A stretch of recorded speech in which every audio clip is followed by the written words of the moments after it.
Hi there. So a lot of people have been asking, how is it that my Steam client looks different? And today I'm going to show you how. So the application that I'm using is Millennium, and this is available on both Windows and Linux. I'll leave a link to the web page in the description. So once you're there, you'll hit install now and it will take you over to the installation page. Now, if you're on Windows, you'll just download this executable up here. If you're on Linux, if you're using Arch, you're going to pull it off of the AUR. If you're using Nix, I'm sure you already understand what this all is. And if you're using any other distribution, you're going to copy this command and drop it into a terminal and just let it rip. So I'll demonstrate how to install it for Arch. So you're going to run your AUR helper. Some of you might be using Yay, some of you might be using Paru. I'm using Paru. And it's going to be the first one in the list.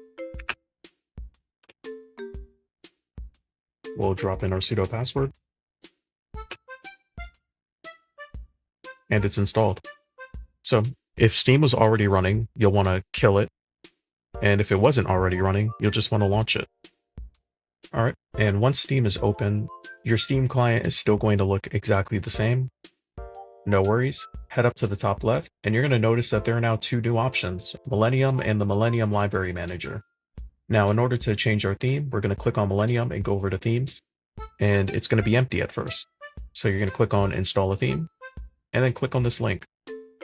That'll take you over to the theme page on Millennium's website. So feel free to look through here, find a theme that you like. We'll be demoing Nevco UI. So once you find a theme you like, you'll head over to its page and copy its theme ID. And then go back into Steam and paste that ID in. Hit confirm and let it do its thing. And then we'll restart Steam. Now you can either wait for Steam to restart, or if you ain't got time, just exit Steam and relaunch it. All right. And the theme has already applied itself. We go over to our library. You'll see that things look a bit different here. Now, if you want to customize the theme a bit, you can click Millennium Library Manager and head over here.